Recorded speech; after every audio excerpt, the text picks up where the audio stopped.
My wife staged a breakup with her friends watching. I didn't argue.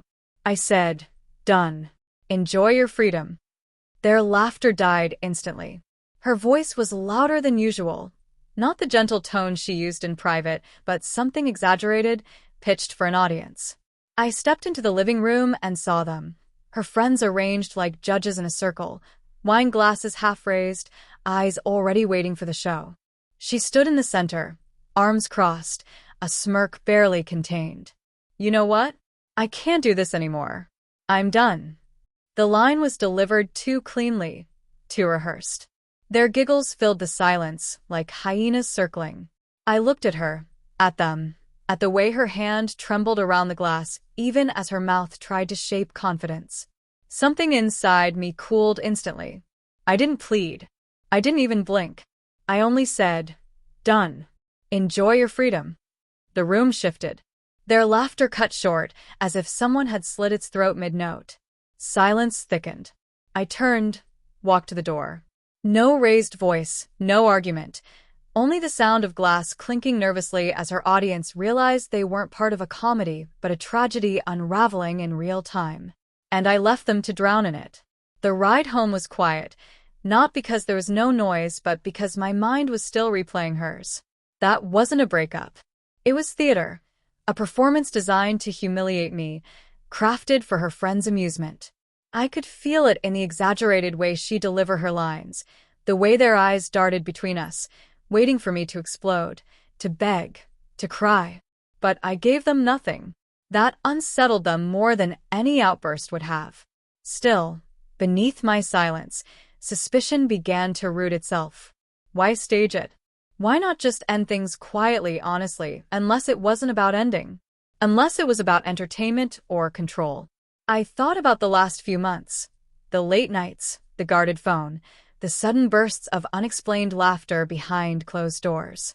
The excuses that tripped over themselves when I asked too many questions. It all linked together now. This wasn't just a breakup. It was betrayal dressed as performance. And she thought she could laugh through it. I didn't confront her right away. That would have been too easy. Instead, I became quieter, colder, watching. Her phone lit up at night. I didn't ask. I memorized the number. Her perfume lingered even on days she claimed she went straight from work. I noted the hours, the gaps, the inconsistencies. I pulled the threads one by one. Phone records confirmed what her lips wouldn't. Hours of calls, always to the same number. A man's voice on voicemail. Casual. Comfortable. I didn't rage. I documented. One evening, she left her laptop open. Careless. Perhaps overconfident. An email. Short. Intimate. Coded but obvious. He called her my escape. She called him freedom. Freedom. The same word she spat at me in front of her friends. I let none of it show. I kissed her cheek, asked about her day, played the role of the oblivious husband she thought I was. Every move was calculated, every breath timed. The deeper I dug, the more the picture sharpened. They thought they were clever, hidden, but I was already building the stage for my performance. The truth arrived in an envelope, a private investigator's report. Photos. Dates. Locations. Proof beyond denial. Her lunch breaks weren't lunches. Her late nights weren't work. Every page was a nail sealing the coffin of her lies. I waited until Sunday morning. The sun streamed through the curtains, deceptive in its warmth. She was sipping coffee, scrolling her phone, half smiling at whatever conversation she thought I didn't notice. I slid the envelope across the table. "What's this?" she asked. I didn't answer, just watched her open it. Her hands shook. The color drained. "This isn't," she started. I cut her off with silence. Silence, so sharp it felt like a blade against her throat. Her eyes filled. Panic bloomed where arrogance once lived. She searched my face for rage, for pleading, for anything familiar. But I gave her nothing, only calm. That broke her more than shouting ever could. The following Friday, her friends gathered again. Same circle, same glasses of wine. But this time I was ready. She had begged me not to tell them, not to ruin her image. But her image was already ash in my hands. I stepped into the room with the same envelope, set it down in the center of their table. No words, just truth bleeding across glossy photos. They gasped.